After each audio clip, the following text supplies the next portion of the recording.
Well, welcome back to 10-Minute Takes. I'm Hannah Gallacher and I'm here today with Rebecca Fish, who is our Apprenticeship Services Manager. Is that correct? Yeah. Yeah, brilliant. So thank you for coming today. No worries. So I wanted to talk to you a little bit about apprenticeships in the Trust. So what does that look like for people who don't know?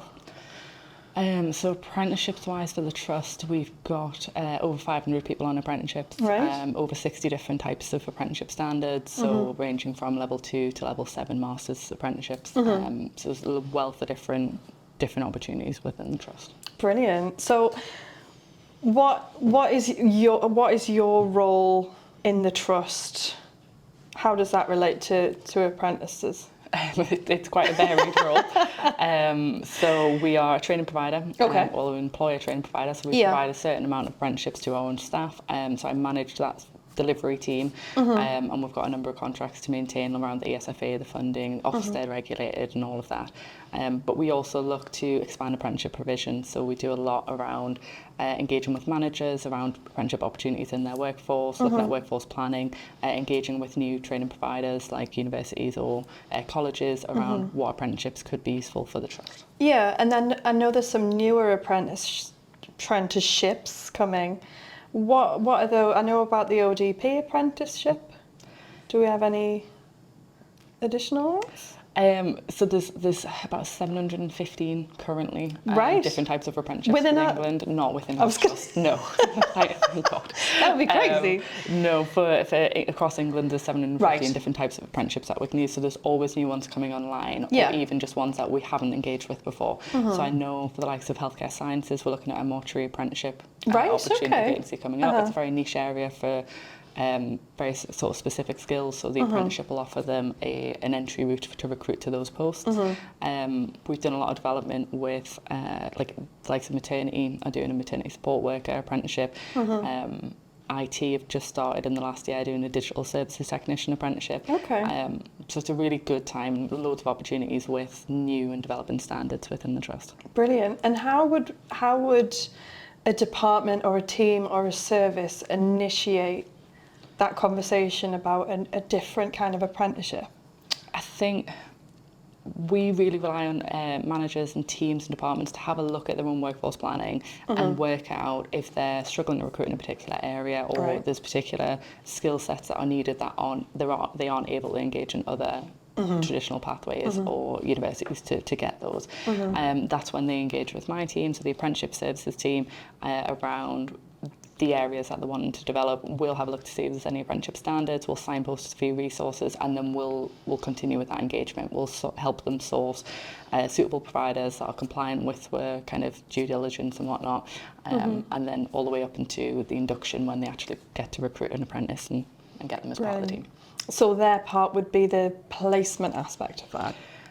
Somewhat, yeah. So some of the ones that we direct recruit, so something like the business admin programs, we recruit them as an apprenticeship services team, and we will place them in various roles across the Trust.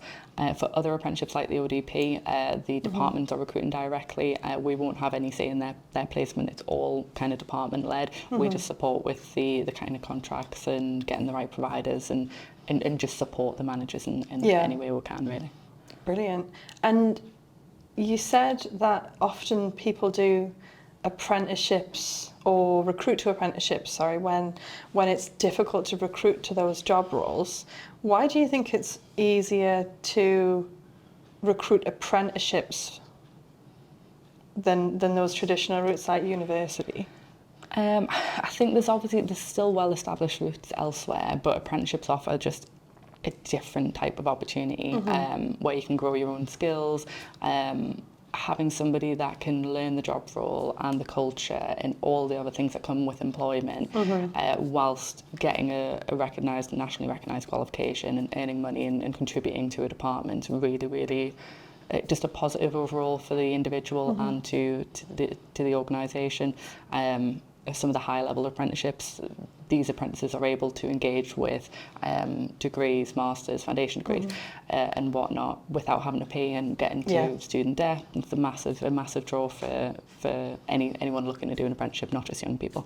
And for the managers, it's just really getting to integrate somebody in a learning role and the manager's getting to develop them over the course of a year or 2 years or 3 years, depending on the apprenticeship, to a fully qualified member of staff that already knows the background of the department and can kind of just hit the ground running when they get to their end goal. Yeah. I think it works really well. But you yourself are an apprentice, weren't you? I am also an apprentice currently at the minute. And you yourself started, what apprenticeship did you start with? So I've done 2-3 apprenticeships with the trust. So is there a limit on how many apprentices? There's no limit. I'll keep going until I find one, but no, there's no limit at all. So I started 12 years ago on an entry-level apprenticeship. I came in as a business admin level 2. Right. I did my level 3 with the trust. And since then, it's always just been a cycle of kind of growing and learning into different roles. Some of them formally through qualifications, and some of them informally through shadowing and just experiences and opportunities.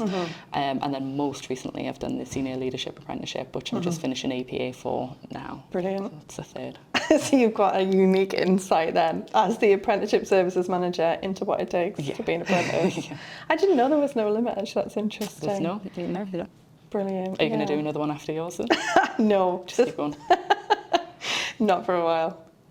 Brilliant. Well, what we usually end on is I ask people what the most useful thing they've learned is. And that could be ever, and it could be about anything. It's a big question. Huge question. 12 years of different your learning, lifetime. But, I'll take one from my latest apprenticeship. So in the senior leader one, we've done loads around coaching, we've done loads around sustainability of organisations, but I've taken a lot of great learning from the personal aspects around how to kind of separate your necessarily your emotions, but how to separate yourself from really challenging aspects of your role, especially around senior leadership. Making sure that you've got that kind of impartiality and being able to be mindful of each other and still lead with compassionate leadership. And I know it's not really a direct answer. It was just kind of tidbits that have come out of that senior leadership apprenticeship that's just made us, I think, a more rounded member of staff. Thank you. And thank you for coming. No worries. Cheers.